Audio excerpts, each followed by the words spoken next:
Welcome, welcome. Hi, hi, hi. Great to have you all. Thank you so much for joining us. My name is Michael Rubenfeld.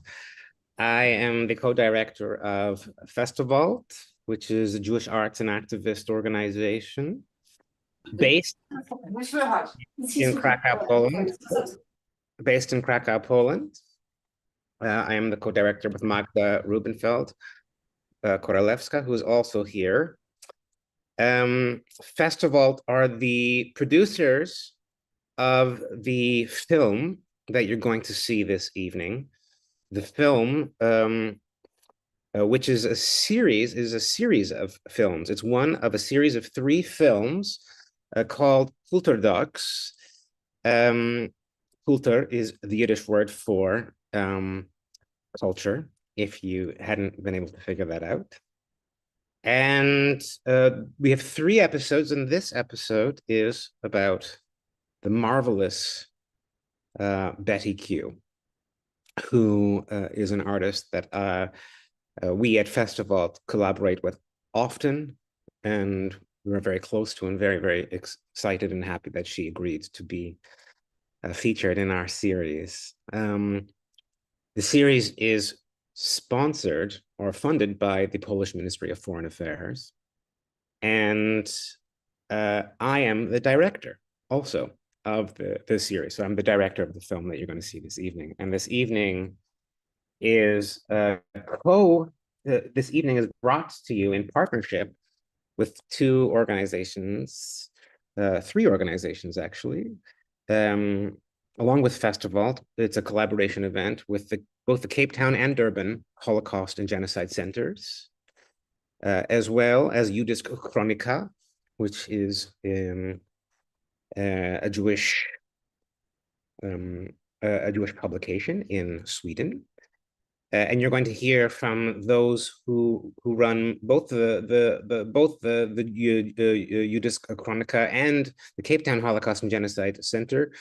And I'm going to pass this to the director of the Cape Town Holocaust and Genocide Center, Jakub Nowakowski, who's going to say a few words and welcome you before we move to the film. Jakub, take it away. Thank you, Michael. Welcome. Good evening, everybody from Cape Town.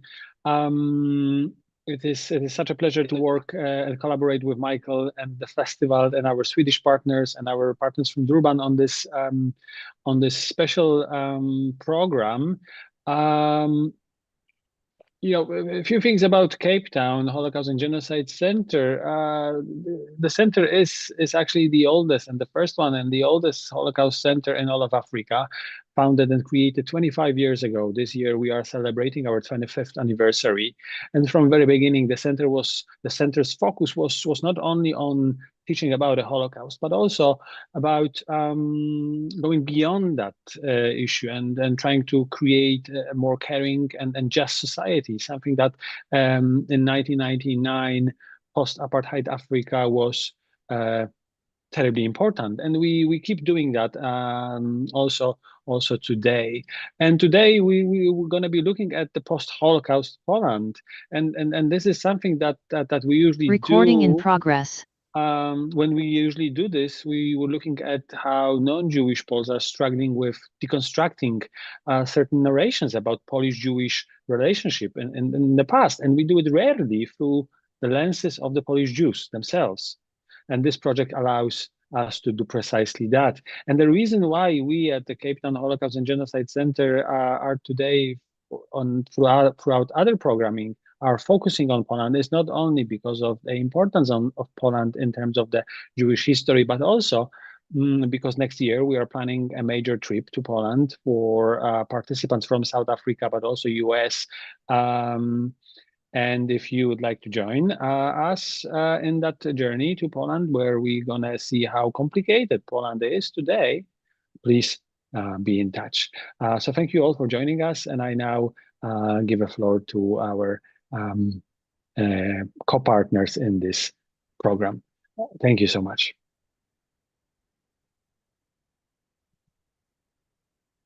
Thanks, Kuba. We're going to hear after the film from our other partner, Anneli Rådestad, who is the editor-in-chief of Jewish Chronicle, and she's also going to moderate a conversation between Betty and myself. So yeah, very special that Betty is here in person, actually coming to you live from the Polin Museum from the History of Polish Jews. And after the film, which will take about 20 minutes, we're going to have a conversation, which will also include a Q&A with all of you. I think just before I say, I'm going to just sort of preface this, I say a little bit at the beginning of the film, but I just want to say that just to give you a bit of context about these films, I am a Canadian artist who moved to Poland about 9 years ago, and I found myself feeling really attracted to Poland's artists. And there's something very unique, and very individual about the Polish Jewish reality that was very, very different from the Jewish reality that I grew up with. The very different, and very unique to Poland and this post-genocidal, post-communist space. And I found that the artists of Poland were working on the intersection of who they are and their Jewishness in ways that were completely unique. And I wanted to make this series in a way to be able to share some of that uniqueness, that singularity with you. And so I'm really excited that you're here to experience that tonight. And we'll talk, of course, a lot more about it later. Two other things. I encourage you during the film to turn off your videos. And the best ways to watch the film are in full screen. So if you haven't already, you may just want to press the green button on the top left-hand corner, which will put you into full screen. And that way you can watch the video in full. And and I also encourage you to minimize the videos might be on the right-hand side or the top side that has everyone else's videos up. If you don't know how, if anyone doesn't know how to do that, there are what looks like 4 options just sort of over where the videos are. One looks like there's like a tic-tac-toe box. One is 2 lines that looks like an equal sign is 1 line, and one is a small little line. If you press that small little line on the left-hand side, it will minimize everything so that you do not have to see anyone else. And you can actually move that right into the corner if you want, so that the entire screen focuses on the video. Just before we start, in the chat, does anyone have any questions about either of the things that I said? And if not, we'll just start the film, which will last about 20 minutes.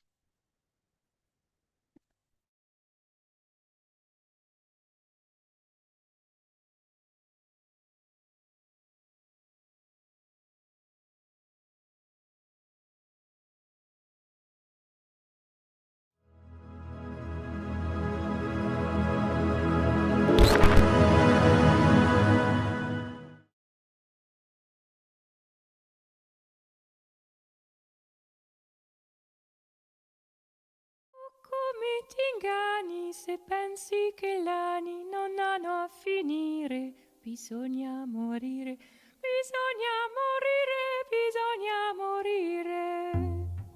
Growing up in Canada, I had been raised to be fearful of Poland because of what happened to my family and the Jews here during the Holocaust. But when I started visiting, I discovered how much work was being done in Poland on the topic of contemporary Jewish identity.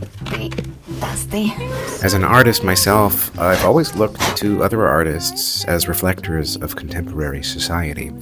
And so I decided to spend time with some of Poland's Jewish artists to see how they were using art in relationship to their own Jewishness, in the hopes of understanding more about Jews in Poland.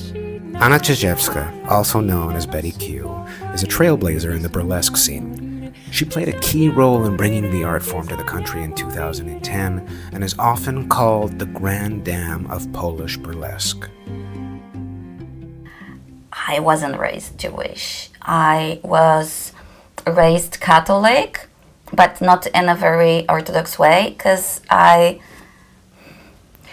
remember that, like, at school there was a religion at school, and of course Catholic, because there was nothing else in Poland. And I remember my father wanted us to go to church, and we went to church sometimes, but growing up, I didn't want to do that. È un sogno la vita che pare si gradita e breve il gioire, bisogna morire, bisogna morire, bisogna morire. Ja się urodziłam w latach 80. i w 86 byłam też urodzona, ochrzczona. I to był czas, kiedy jeżeli się nie ochrzciło dzieci, to się było albo komunistą, albo Żydem. I jak przyjechała moja babcia Żydówka, prababcia, babcia Teresa, przyjechała na moją komunię, bo to było wielkie w ogóle zbiegowisko rodzinne, było mnóstwo ludzi, to ona powiedziała mamie coś takiego, że ja się cieszę, że wy posyłacie do komunii Anię. Ona chciała, żebyśmy były bezpieczne. I sani, gli infermi, bravi, gli inermi, tutta na finire, bisogna morire. Rzeczywiście ten temat był gdzieś pod dywanem. Dostałam takie zadanie domowe, żeby napisać wypracowanie o pamiątce rodzinnej. I ja w ogóle zapytałam oczywiście mamę, mamo, jakie mamy pamiątki rodzinne, mamy jakieś? I moja mama wyciągnęła taką pięknie pachnącą chustkę kolorową i powiedziała, że to jest chustka babci Teresy i że ona była w obozie. I ja wtedy dowiedziałam się o Holokauście, wtedy dowiedziałam się o tym, że my jesteśmy Żydówkami. I moja mama w zasadzie napisała to wypracowanie za mnie.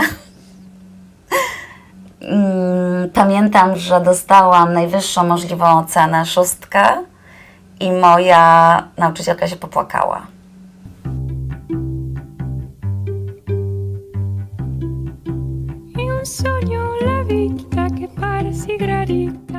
I was in this amateur theater for many years, since I was a kid till I turned, I don't know, 21, 22, 23, I'm not sure. So we were doing this theater thing. I was performing as a belly dancer, as a tribal band dancer. I was researching some dance in YouTube, and I found burlesque, and I saw it, and I felt like, oh my god, this is me. I realized that there's nothing in Poland. I collected a couple of girls to do some projects together to start the burlesque in the country.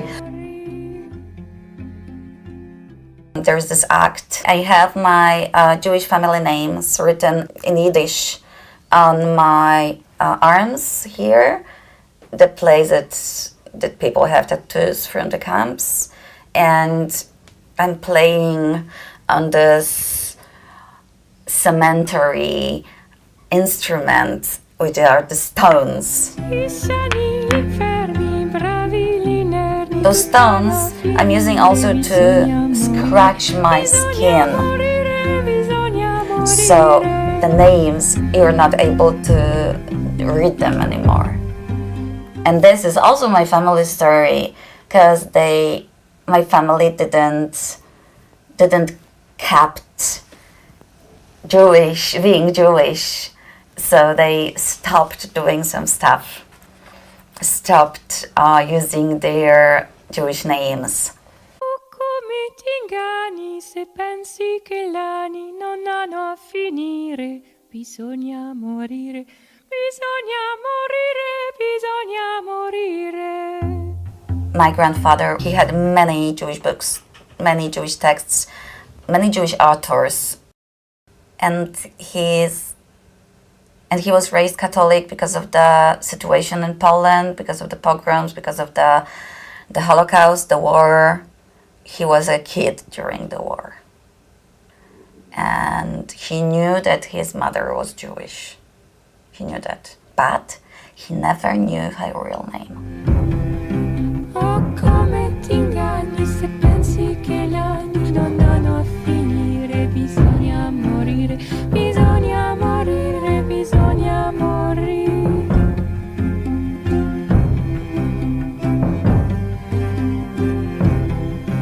Bisogna morire, bisogna morire. Bisogna morire, bisogna morire. Moja mama nie miała w ogóle pojęcia, że jakiekolwiek organizacje żydowskie są w Polsce. Jak poszła do agencji żydowskiej, to się dowiedziała, że w ogóle jest jakieś żydowskie życie w Polsce. Zapytała, czy ja bym z nią nie poszła na taki piknik. That was actually the first time I entered the living community of Polish Jews. I felt wanted. I felt that those people want me to stay. I started coming for Shabbats with the Jewish organization. Nigdy nie było to dla mnie o religii, ale właśnie o tym byciu razem i jakimś celebrowaniu tego, że wciąż jesteśmy na ziemi. Moja mama tego bardzo potrzebowała i chyba potrzebowała, żebym ja to kontynuowała. Wiedziałam, z czym to się wiąże, bo mój tata był taki trochę przeciwko w ogóle naszemu zaangażowaniu mojemu z mamą. My tu przyszłyśmy we dwie, nie? Moja rodzina od strony taty zareagowała bardzo, bardzo, bardzo źle. Pokazali swój taki antysemityzm mocny i to było bardzo trudne. Mój ojciec musiał wystąpić i powiedzieć: ej rodzice, jeżeli chcecie mieć syna, to musicie zaakceptować moją rodzinę. I ja byłam w takim szoku, że on to zrobił. Ja nigdy nie widziałam mojego ojca stojącego za mną. Nigdy wcześniej, nigdy później. This alter ego is also to make me safe from the whole world. But when I'm on stage, the audience is watching me. There's nothing else in the world happening.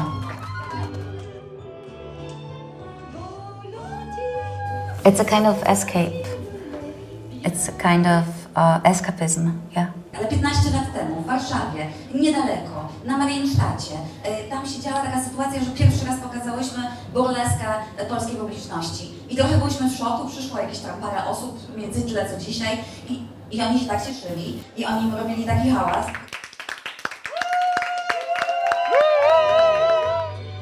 I'm almost 40 years old and doing burlesque on stage. People can see me as someone that is so proud and happy with their body, with my body. And they can transfer it to themselves, saying like, okay, she was so hot, she was wonderful. Maybe I can be this. Od początku wiedziałam, że Betty ma w sobie coś takiego, co nie wiem, czy ona się ucieszy, ale to jest jakiś aktywizm burleskowy. To znaczy, że ta burleska jest totalnie polityczna. Ona oczywiście ma sprawić, że miło spędzisz czas i po prostu pobawisz się, że ktoś ci pokazuje super cycki przed tobą, ale jednocześnie te cycki mówią ci, twoje też są super i ty możesz być na moim miejscu, a to jest totalnie punkowe. Myślę, że to dlatego w Polsce tak późno odkryto radość ze swojego ciała i tego, że to może być polityczne i feministyczne, ponieważ nakłada się tutaj kultura katolicka, to znaczy w dużej mierze Kościół i ten taki sposób myślenia o ciele czy seksualności jako grzechu jest tutaj chyba najważniejszy.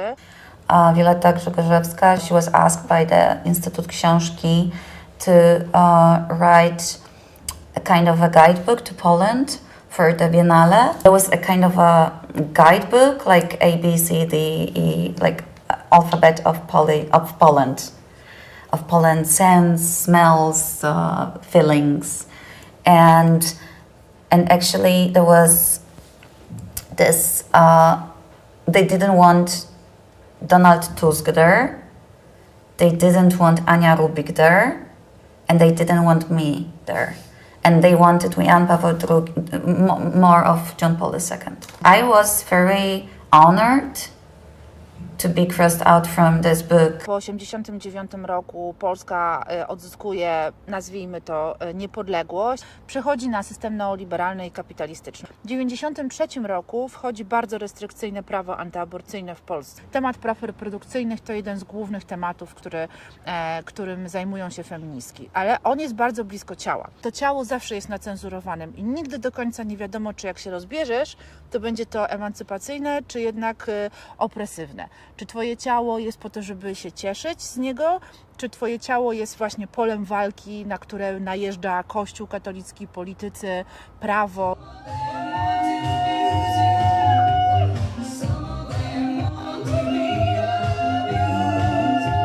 After the war, my grandma used to be with this photographer, and many times she was posing for him, and we have beautiful pictures, naked with fur, like, you know, like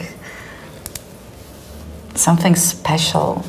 It's pretty funny because my other grandma, my mom's mom,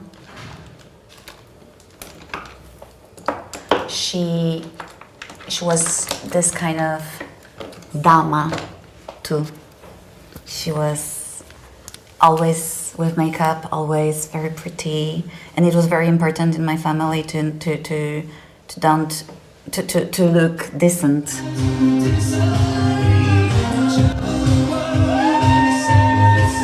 Betty sprawiła, że nagle striptease przestał być stripteasem i zaczęło w nim chodzić o coś zupełnie innego niż dotychczas.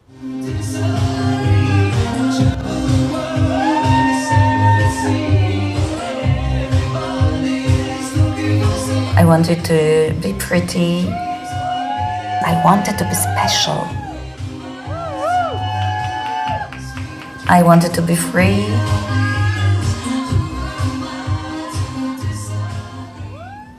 I think my mom, she loves it. She's really proud of it. She's happy about this. Because I'm kind of fulfilling her dream of being this kind of actress. Ale ja jestem w tej podłej sztuce, która jednak wciąż jest fascynująca. I moja mama bardzo mi ufa.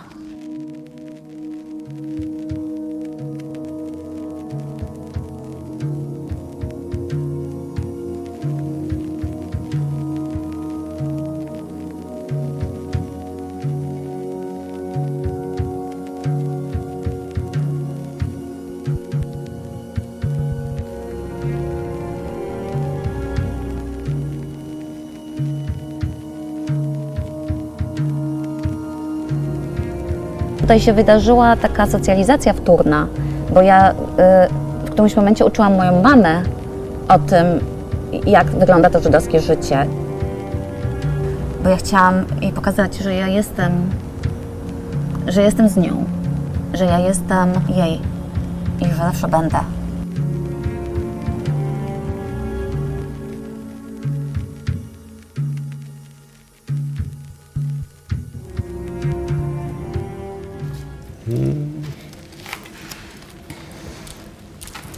Averek et haor koot latov שבעולם נקדיש את אסתמנו לחדשים וצבא נדליק נרות של שבת. Amen. Niech będzie błogosławione światło, symbol dobra na świecie. Moja babcia miała koszerną kuchnię, tak przygotowane, że były 2 zlewy. To dziwne było, ja tego nie rozumiem. Wtedy jeszcze nie potrafiłam tego jakoś wyłapać i zapytać o to, ale teraz to no nie mam już możliwości, bo ona już nie żyje dawno. I już po jej śmierci jakoś poczułam, że powinnam dowiedzieć się czegoś więcej. No ona już mi nie mogła powiedzieć. Wyszłam za mąż za takiego chłopaka z katolickiej rodziny bardzo i im zależało bardzo, żeby był kościelny ślub. I dzisiaj bardzo tego żałuję, że to wtedy nie zbuntowałam się, żeby nie zrobić po swojemu. Czułam, że to jest takie nie moje w ogóle, że to nie jest moja jakaś społeczność, w którą ja weszłam. Też mam taką historię trochę podobną do Asi, bo Ania to wiedziała od dziecka praktycznie dzięki Asi, że mają korzenie, że są Żydówkami. A ja też dowiedziałem się, jak miałem, nie wiem, 16 lat. I to był normalny wieczór, taki, nie wiem, wieczorem siadamy do herbaty w kuchni i mama mówi, wiecie co, muszę wam coś poważnego powiedzieć, że no, wasz dziadek jest Żydem. I to jest o tyle dziwne, że ona też dowiedziała się, że jej ojciec jest Żydem od swojej matki, wcale nie od niego. On nigdy tego nie powiedział nikomu w rodzinie. Było ważne dla ciebie, że twój mąż jest Żydem? Dla mnie jest bardzo ważne. Tak, wow. ja się tak cieszyłam. Pamiętasz, co ci mówiłam? Na ślubie? Tak, jak toast wznosiliśmy. Mówiłam, że się cieszę, że, bo już myślałam, że będzie jakiś zięć... Polak. Tak, katolik. Czystej krwi. Tak. A mam takiego Roberta, który chodzi zawsze w sobotę, od piątku wieczorem w całą sobotę w kipie. Tak. No, taka moja rzecz, którą robię, tak? Przez cały szabat w kipie. Widzisz, to w każdej rodzinie jest takie zacieranie w pewnym pokoleniu. Twój dziadek i moja babcia zacierali Zacierali ślady. A nie dało się a zatrzeć. my żeśmy je odkopali. No. Tak, no my je znaleźliśmy. Tak.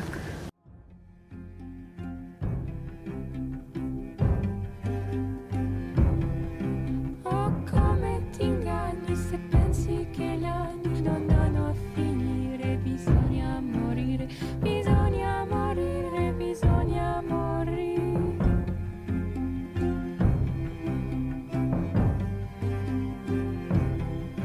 Bisogna morire, bisogna morire.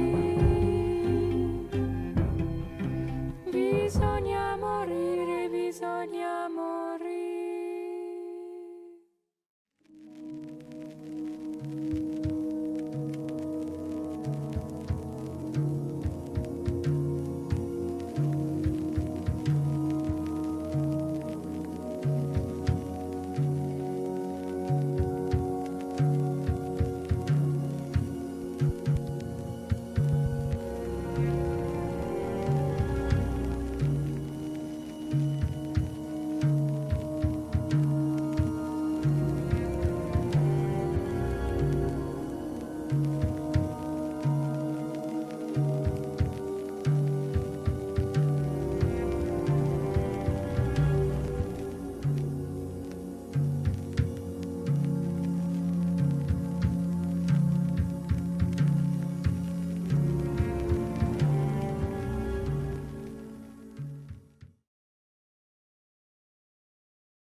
The Q&A. I hope you enjoyed the movie. My name is Anneli Rådestad and I'm the editor-in-chief of Jewish Chronicle, which is a cultural magazine with a Jewish perspective in Sweden, founded in 1932, just around the time that nationalism and anti-Semitism was on the rise in Europe.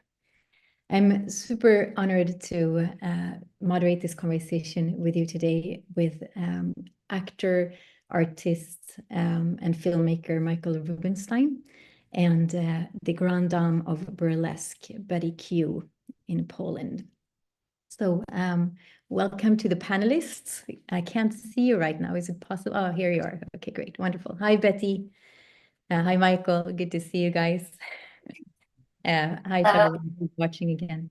Nice. Let's start with you, Michael. You mentioned in your introduction before that you were very attracted to Poland to begin with, and also specifically to the contemporary artists in Poland. Could you tell us a bit about this attraction of yours? Where does it come from? Yeah, thanks for that question. just before I answer, I just wanted to give a shout out to Daniel Lahai, who was the cinematographer of this film, and Dorota Roche, who was the editor, very close partners for me. So, like I said in the film, I tend to understand cultures through the artists of that country. And I really found that it was the artists in Poland who were able to help me understand something that was rather confusing for me when I first came, because I understood Jewishness through a really particularly North American prism. I grew up and I went to a very specific Zionist school. I came from a family of Polish Holocaust survivors, but the line of Jewishness never ended. It never stopped. Whereas what I really understood was that, in a way, Jewishness, the line of Jewishness, really ended in Poland. In a way that it really didn't in the world that I grew up in. And so Jewishness in Poland had this feeling of a kind of grassroots organization. I mean, the country in itself, in a way, has a feeling of a grassroots organization. This kind of version of post-communist Poland only began in the 90s, and it was only then that I understood that Jewishness got to be public in a way. Again, people started to feel safe about it being public, and so people like Betty and a lot of Poland's Jews weren't necessarily born as Jews. They were discovering that they were Jewish. And like in Betty's case and in several of the other artists that I featured in the films, there was this kind of question about what that means. Who are we? Who are we? What is a Jew? What is a Polish Jew? What does that mean? And it's so specific to this country, and it was just very attractive to me, because I also felt, in a way, like it was helping me understand what Jewishness meant for me, in a way, because the kinds of yeah. It's interesting, right? Because it's I mean, it's the end of the Cold War. The wall is falling, and here you have Jews who are opting in. In most of the West, you're talking about Jews who are assimilating, or they go to Jewish school, and so that's their whole context. And here you have people like Betty and her mother who are choosing actively to seek out their Jewish roots and Judaism. Could you tell me a bit about that, Betty? What do you think that drive was in the early 90s, both for your mother and for yourself? I was very happy in the movie to see that you felt welcomed when you first approached the Jewish community. What was that urge to find out something that has been strongly connected with death and murder? Could you maybe just sort of zoom in on Betty? Would that be okay? People see me zooming in. Yes, the camera is kind of automatic to when she sees me talking, that's happening. Hi, everybody. Thank you for watching the movie with us, and thank you for your question, Anneli. Living in Poland in the early 2000s, and that was the time when me and my mom joined the community. Was mostly. I was looking for myself, and I think my mom, when I was finally independent, when I was finally adult, she decided that she may look for herself too. And this looking usually, and for many people, is connected with kind of a genealogy quest with finding what we could about your family, about your ancestors, about how your family and where your family was living. And for me personally, it means like having any roots. that communistic Poland was erasing all the roots. It was making everybody equal. It was making everybody saying like nobody could stood up. Everybody had to have a certain equal flat or equal whatever. And for us in the early 2000s, when I was starting to be an adult,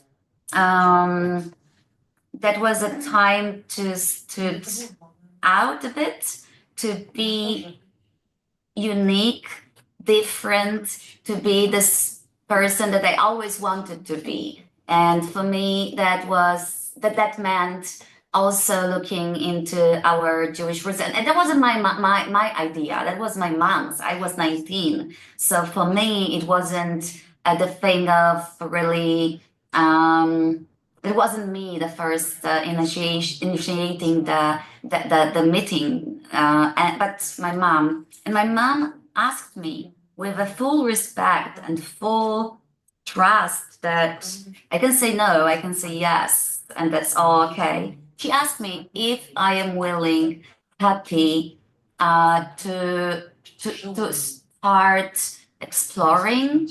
And I remember her asking me if we would go to this event of Jewish communities outside the picnic where we were with Michael, outside the synagogue and the JCC. So for me, it was a choice as well, but like very early choice. And I think I was strongly influenced by my mom in that. But indeed, that was me being most active and mostly like doing the most now. So my mom is pretty in the background now, but she's very happy to be and watch, and she's trusting me in whatever trail I'm going. But actually, my mom kind of chose for me because she wanted to be finally different. I think that's the answer. In the back mirror, Betty, looking back, what do you think the significance of roots are? I think there is no tree without roots, right? So we cannot stand stable on our both legs without the roots. And for our family, it was like not knowing much. My grandfather didn't know his mother name. And that was me and my mom digging into archives of Lublin to find out that her name was Johevet. And it was the first time the post-war Poland family could know the name. So it was like taken back from the, and it was like building a structure for us. Building a structure that could get us in the Jewish community with understanding, like from where we're going, and also helping us stand and feel more. Because the more if you get a new identity, if you decide on it, and it's a fucking difficult identity, right? So it's not something that you choose every day. I don't think there are many people that want to be Jewish in Poland. Like, I don't think so. So in this matter, I guess the looking for the roots, the writing the roots of ours in these little books and drawing these family trees is bringing some comfort, because not knowing is scary. And if we get to know the scary history of our ancestor, of my grandmother and grandfather, that means that we are open for kind of a trip into ourselves and adjusting to what's happening also outside. and understanding the outside more, because I think the more identities, the more troublesome identities you have, the more you understand the world. With this empathy and with this sensitivity of me being a female sex worker, feminist, queer, and Jewish person, I think I'm not collecting those. I'm also neuroatypical, and that is also a struggle. So in this case, I think all these identities are helping me to understand people more. Thank you. Thank you. We'll get into your journey and your work with burlesque soon. But first, Michael, what was it about Betty Q's story? And I should say too that this is one of 3 films that you made, intergenerational films of how people have, artists in Poland have related to their Jewish identities. But what was it with Betty Q that resonated when making these movies?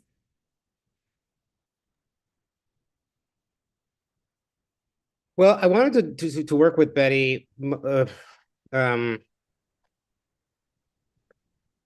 because she's got a lot of power as an artist.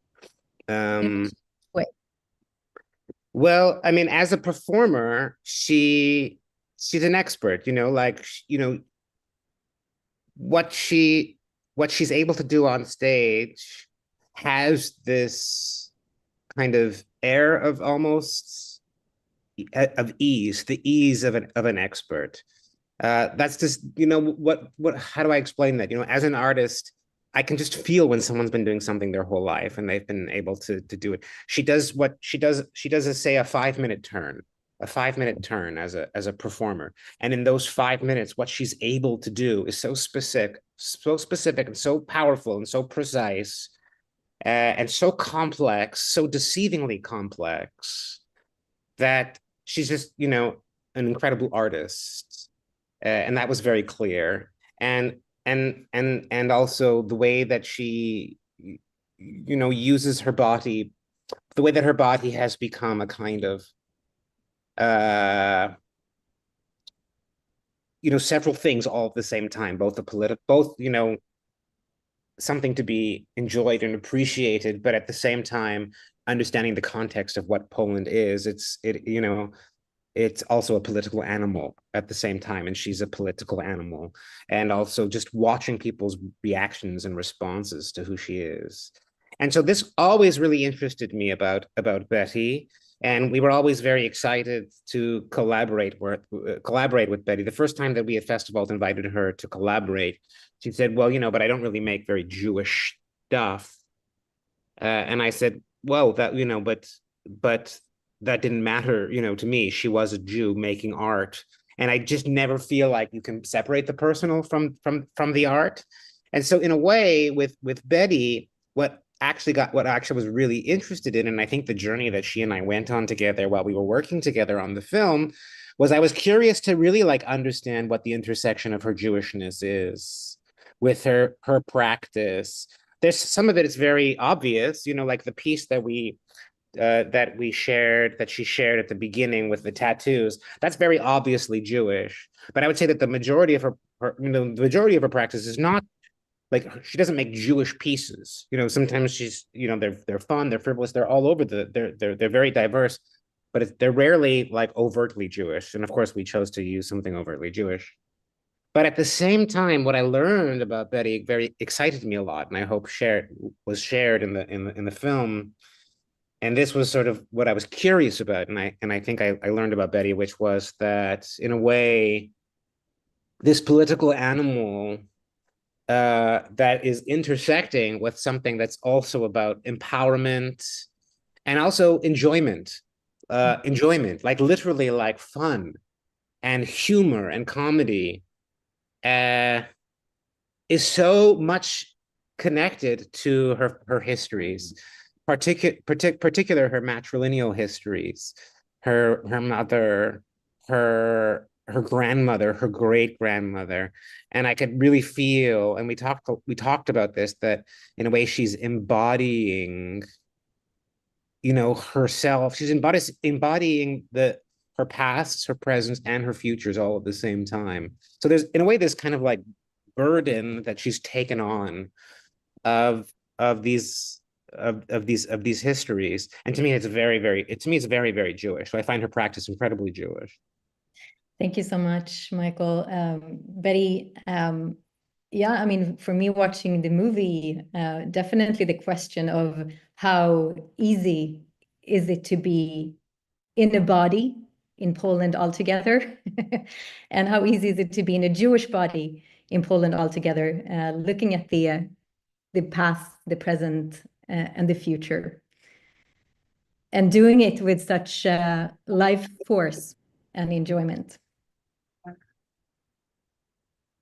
That's a tough question. I think it's also kind of like it's connected to the alter ego that was mentioned in the movie, that actually the idea of this secure alter ego that was in the movie came from Michael. I really appreciate the discussions we had during the production, and you got me thinking about many things I haven't thought. And I need to thank you, Michael, for all the questions that got me to the places that I finally understood myself better, and why I'm doing things, and like that was something to really think. And you asking about how do you get this animation to bring life to the stage, to bring life to the objects and your body? I would say it's a mask. It's a part of this alter ego I'm having, because life is shit. Life is so fucking hard for everybody now. The world, the environment we living is bringing us to this ununderstandable situation of like being with sensory like, oh my god, overloaded with the environment and everything. And people like me are definitely mostly sad about the world and about themselves. And like when you want to sleep, you lie down in bed and you pretend to sleep, right? And when you pretend to sleep, you asleep. And this is kind of my artistic journey. When I'm coming on stage, even now, with the group and with this beautiful situation with the premiere, I feel I'm bringing this petit Q alter ego that gets me through the everyday and through the hard phase of the world. And I'm trying to treat myself. I'm trying to treat myself smiling, because when you smile long enough, you will smile for real, and your endorphins will work for real. I'm so interested in neurosciences, and I'm an educator by my education. And this is getting me to really, I'm good at tricking. I'm good at tricking other people that I'm happy. I'm good at tricking other people that I will be this cheerful peanut girl performing for you and bringing joy to your lives.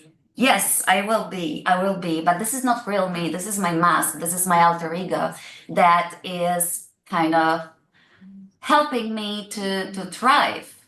And actually, when I'm working too much, I'm falling into depression, because I'm using those powers too much. I'm using this pretending too much.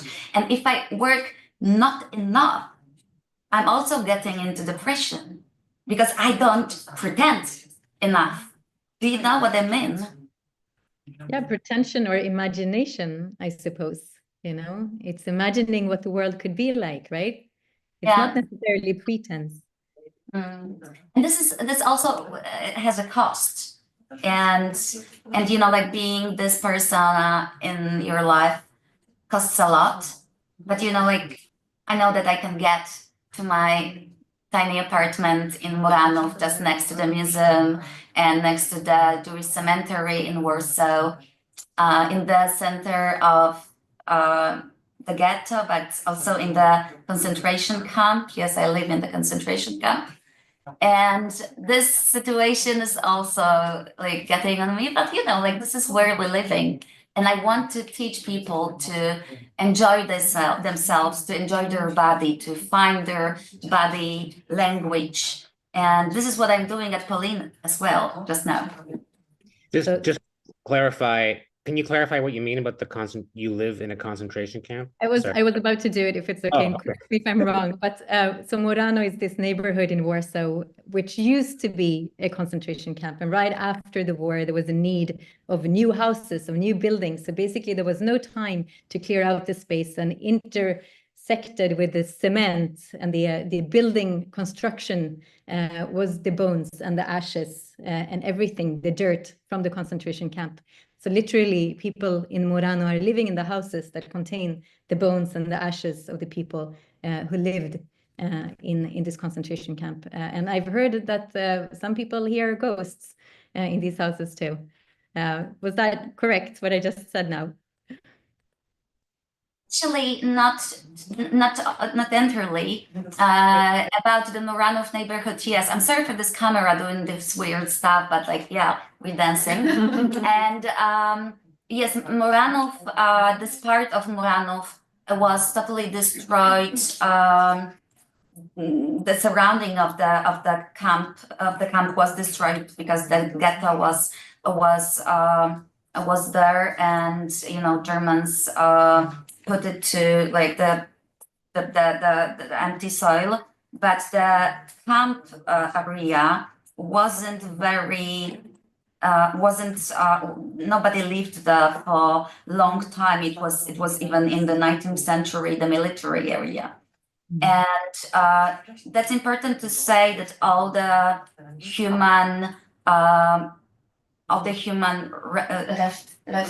remains, thank you, were taken to the Jewish cemetery and collected very, very wisely and very, very well before anything happened there. And actually, this area of the camp wasn't that much that early housed. So only in the 62, my building was built there. So it took some time. The other areas were like this, but you know, they needed to put their schools so people forgot what was it. And for people to live after a war, you know, it makes a lot of sense. I'm sorry if I exaggerated this story that I had heard before, and thank you for correcting me. Anyways, let's speak a bit about your body positivity, Betty, because I think it's really important. And before we let questions from the audience in, your body positivity in terms of a TED Talk I heard with you, and why this brings, why this is so political, what you're doing, that it's, you know, you call yourself a sex worker. I find that what you're doing is so much more. Please tell us.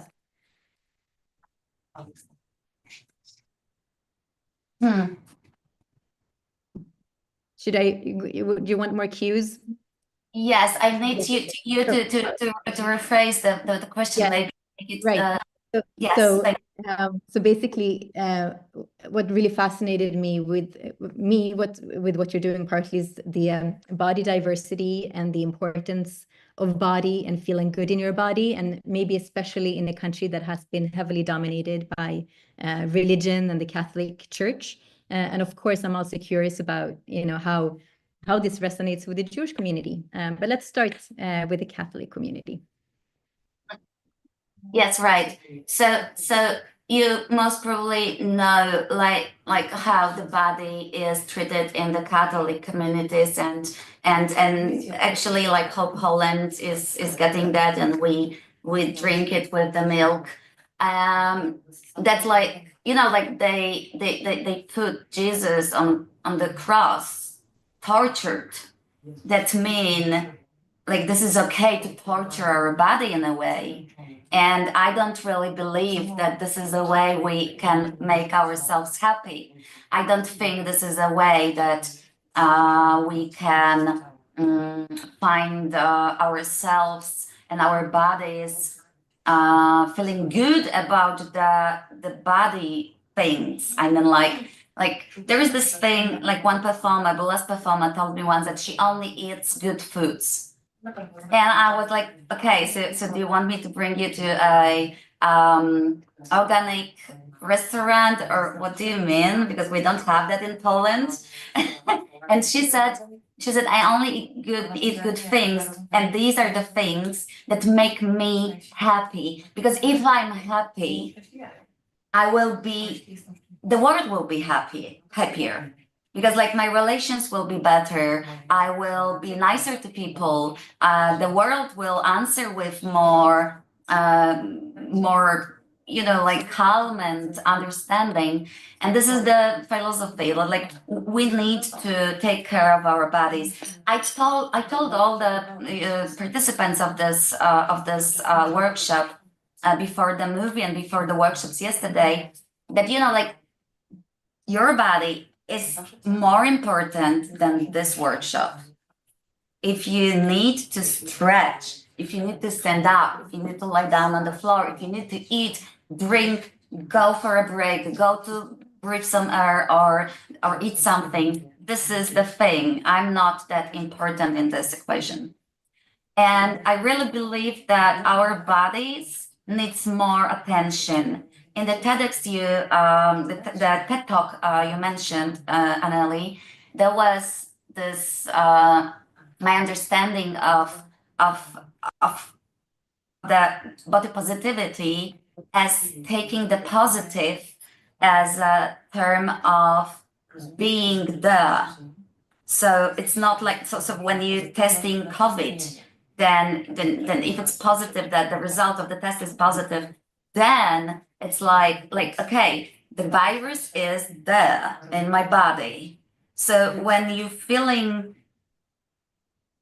about the body positivity in this term, in this way, I would call it the body presence. So you know about your body. You take it, like if you have a plan for the day, there's also like a break for making the body okay. We forget about this. How many times you wanted to pee and you were sitting with your computer and ending your job there, right?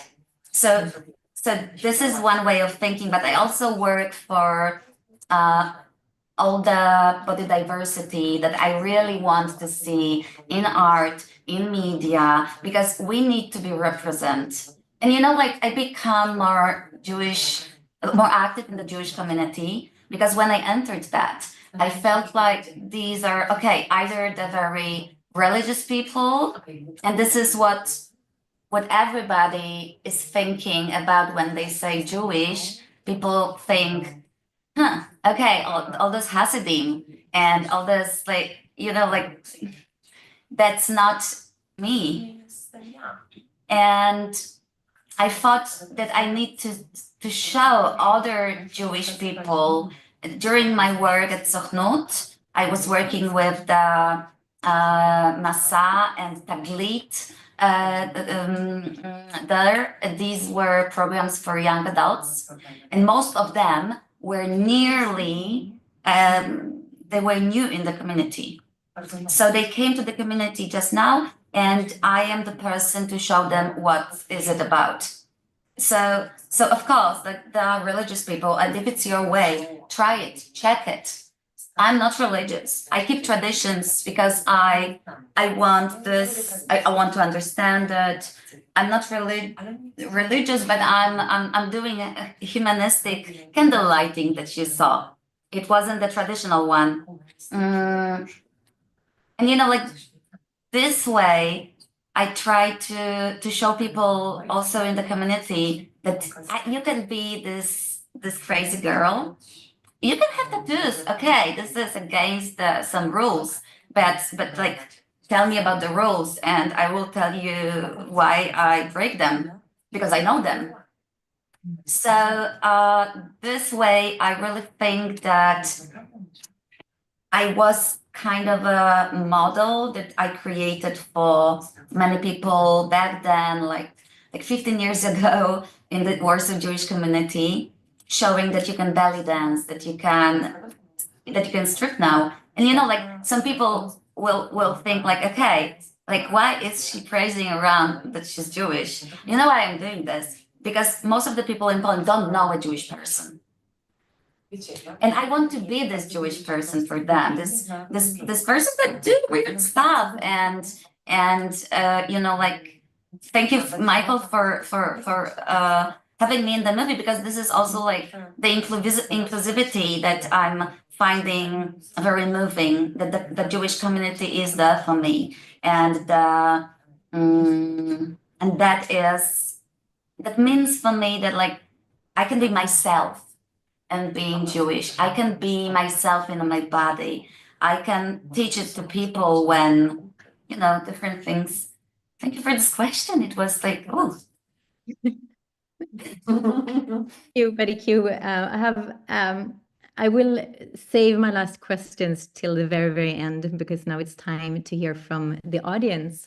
And I wonder how to do this. Should I just read the questions that are in the chat? Is that a good way? That's up to you. We can also spotlight the questionnaires. Yeah, okay, good. So please Spotify the questionnaires. Let's do that. Spotify them. I'm Spotifying Rebecca. I'm now on Spotify. Yeah. That is so cool.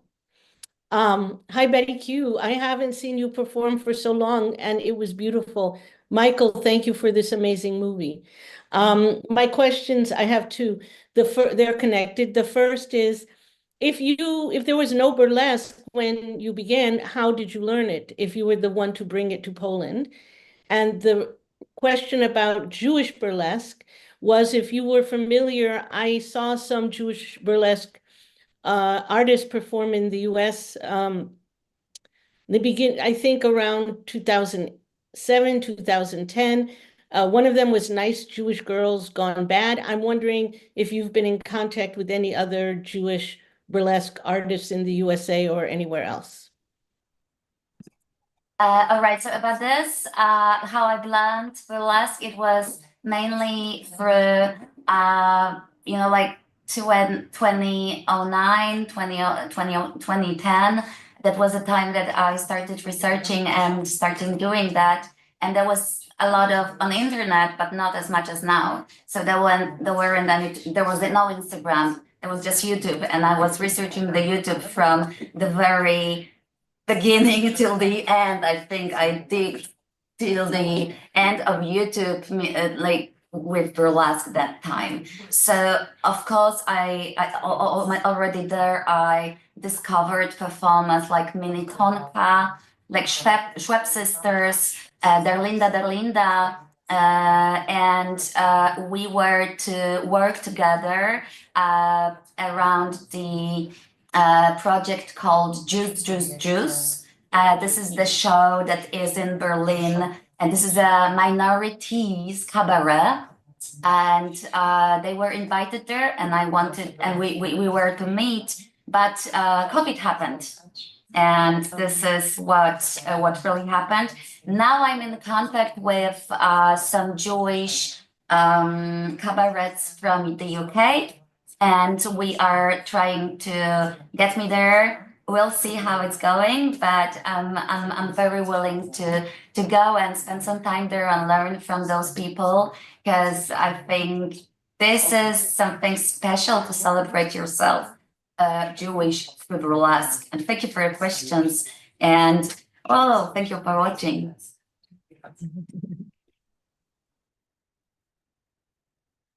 Okay, there are more questions?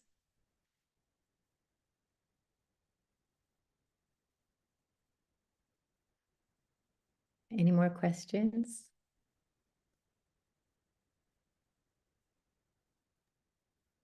Yeah, in the classroom in Pauline. Are there any questions there? They're saving that for later, for an intimate class.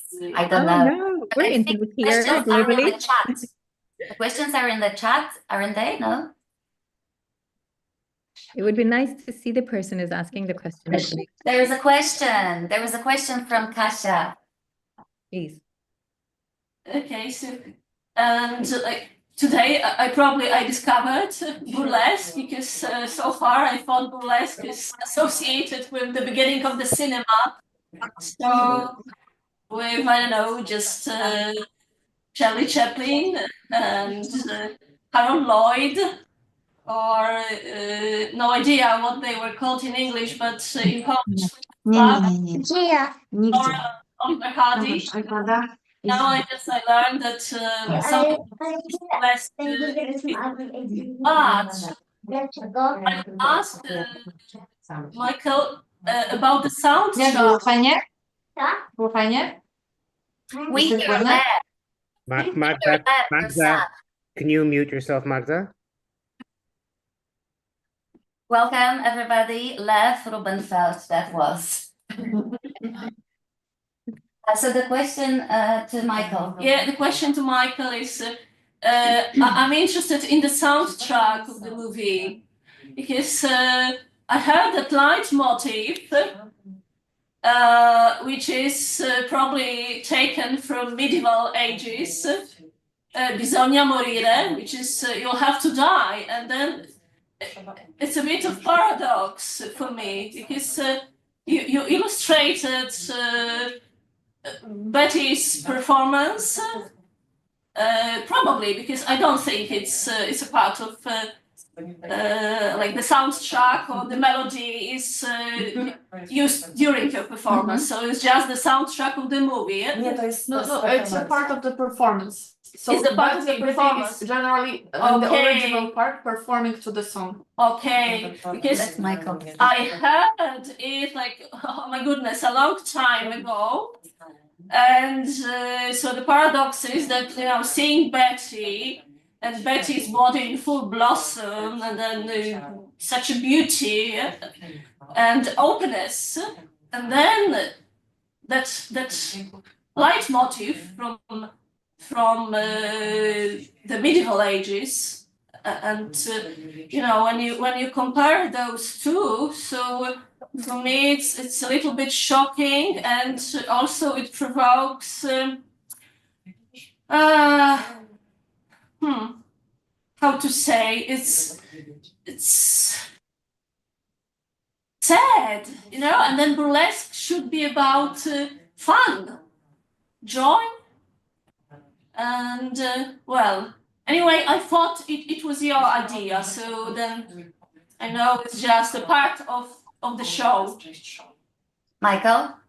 Well, I mean, it was, you know, certainly, the two pieces that I saw that we use, or certainly that piece and Betty, the piece that Betty is doing in By the Water, and then also the piece that she's doing in the club. There are three pieces. It was me who asked Betty to bring those pieces that we could use them in the film. And for me, I felt like they showed, it was about sort of showing the diversity in her approach to burlesque. Sometimes it's very just like sexy and fun. And at other times it's very vulnerable, and at other times it's very, I mean, I don't feel like I would even want to necessarily say exactly what I felt about the other two pieces, but certainly what I like so much about that piece and the reason that I wanted to share it, other than the fact that it's about her family, or it's connected to Jewishness rather overtly, is that it's complex and it's not one thing. And I'll let Betty speak to the reasons that she chose certain music, because yeah, that was certainly just me using the music that Betty uses, because I wanted those sounds also in the film. So Betty, I'll let you speak. I would let Betty speak to why she made the decision to choose certain pieces for her act.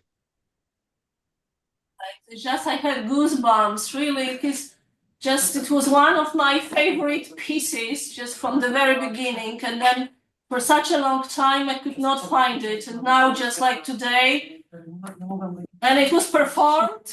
I had the pleasure of just listening to that piece, but it probably the beginning of the new millennium, and Polish ensemble La Tempesta, which just disappeared from the music stage. But anyway, so it was a perfect choice by Betty, and then also a perfect choice for the movie. It's very moving, it was very touching listening to that piece. And then watching Betty. Yeah. Betty, you want to answer to why the symbolism, the Jewish symbolism in your burlesque?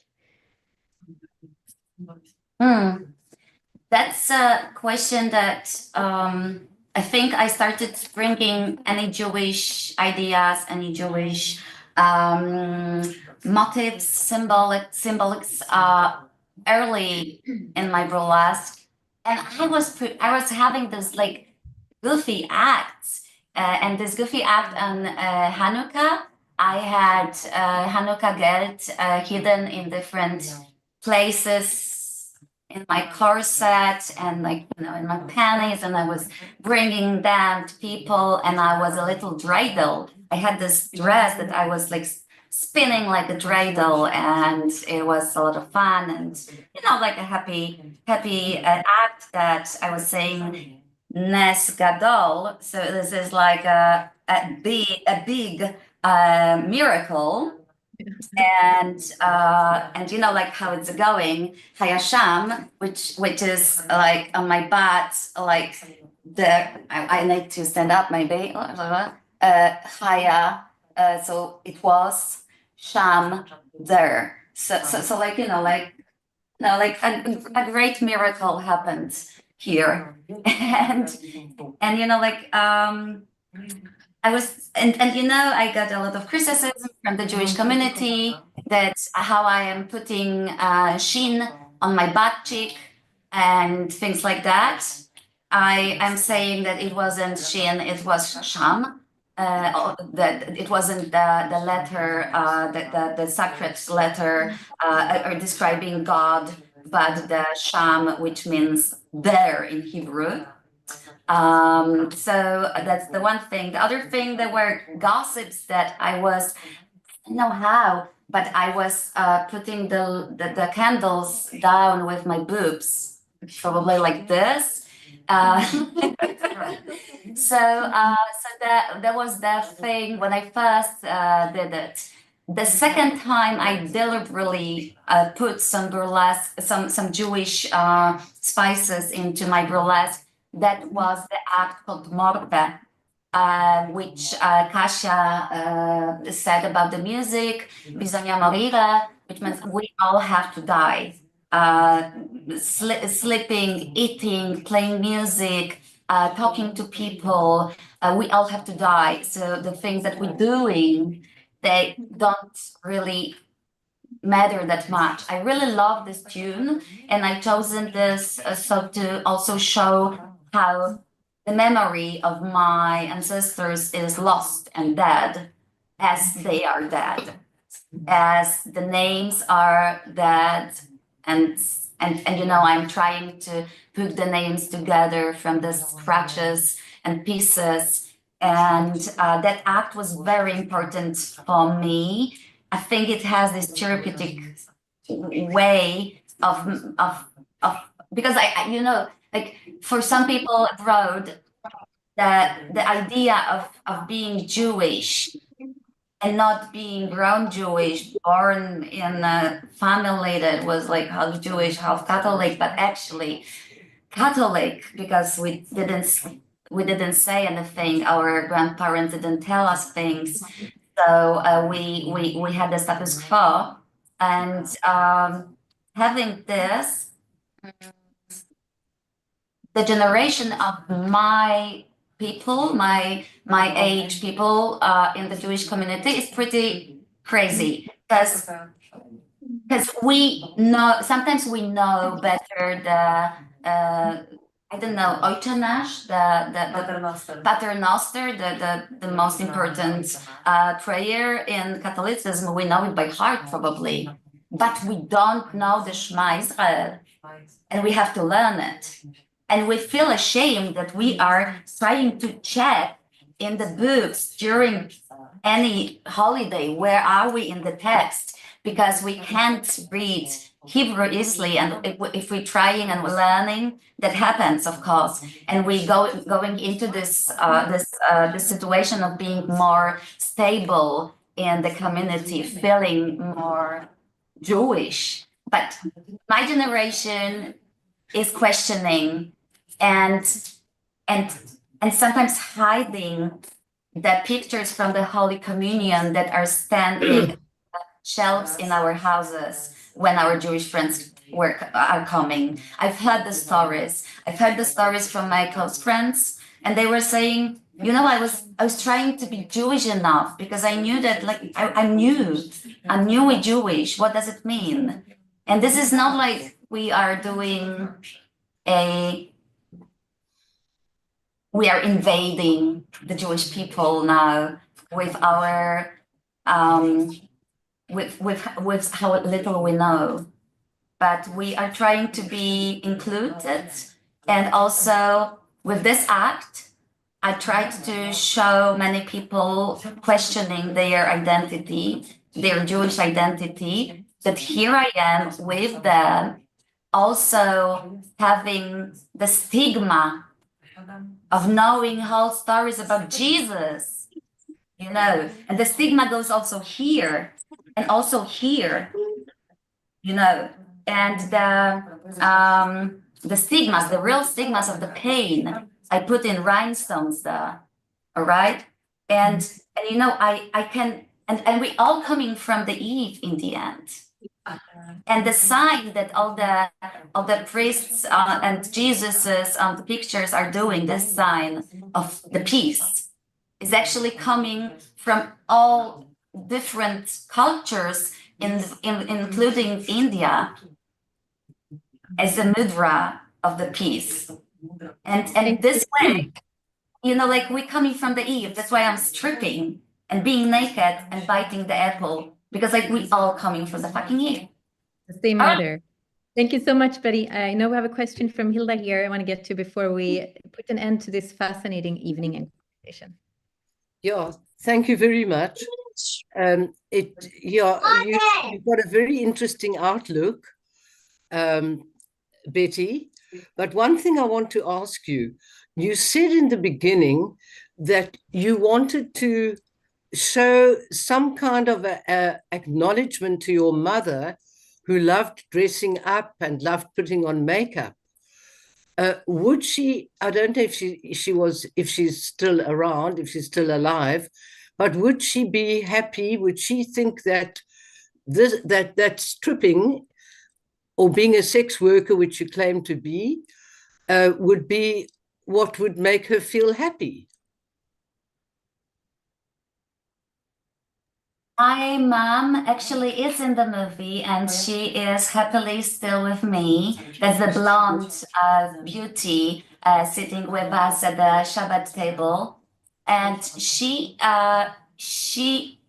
is proud of me. And she told me once that, you know, at the beginning of what you were doing, I didn't really understand it that much, but then I started to learn. You got me learning about the world and about that I should trust you because the way you see the world and the way you see people and the way you talk to people is the way I really appreciate. And this is that I want to be my daughter, no matter what is her doing, no matter what is her job.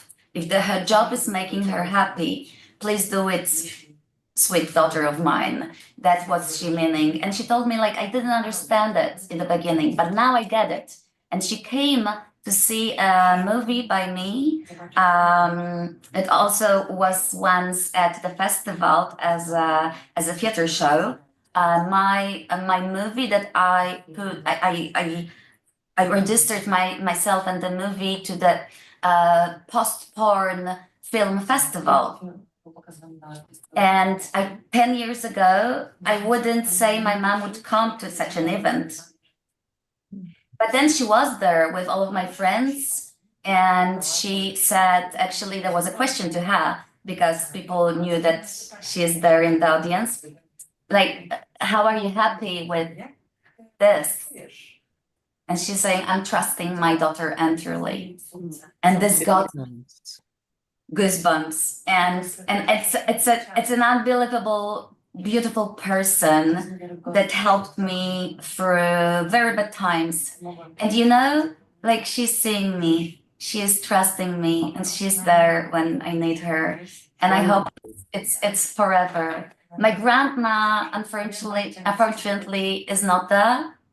But she was a rebel. She was a communist. She was a person to sunbathe topless in the city, in the center of Warsaw, because she wanted to have the sunlight on her like evenly. So, you know, like she was lying down and she wasn't showing anything, you know.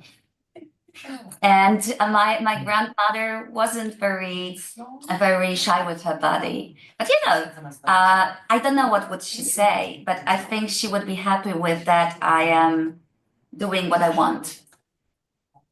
Thank you so much, Betty Q, and thank you for your question, Hilda.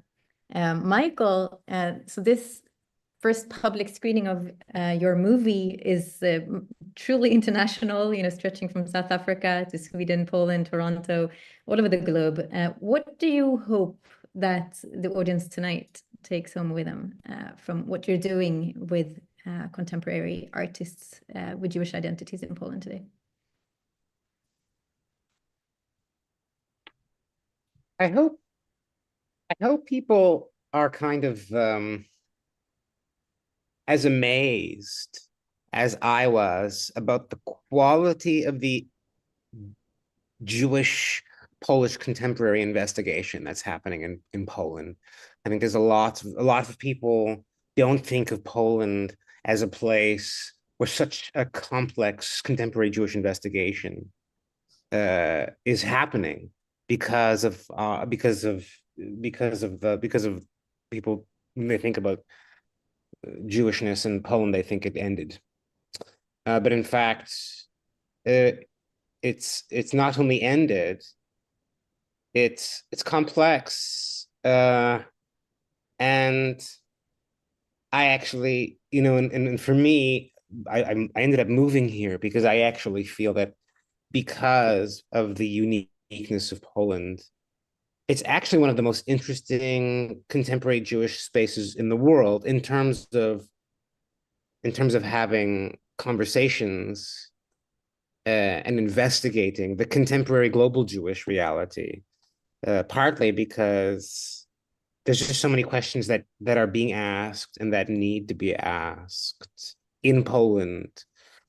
So yeah, for me, it's a hugely inspiring place for me as a Jew because of the Jews, and so, you know, that's a lot that I'm hoping for with a film series, but certainly, you know, with presenting artists as unique, as complex, as good as Betty, I'm hoping that people are surprised and to want to explore more about what's happening in contemporary Jewish Poland and understand more. Thank you so much. I mean, truly what I'm taking with me from this screening and from the conversation is this life force that you're bringing, Betty, the sensuality, the joy, and how that truly seems to be healing. For me, as a descendant of Polish Jews, now living in Sweden, and also in such a deeply complex, nuanced, investigating, curious space as contemporary Jewish Poland is today. So it was truly an honor to talk to both of you. Beautiful movie. I hope it gets wings and spread far. Enjoy the conversation with your class, Betty. Thank you, Michael. And thank you to everyone who joined us from whichever time zone. And thank you to Nicole, and thank you to Nicole in Toronto, who's working with us and helping us technically make this such a great event. And Magda and Lev. Thank you so much.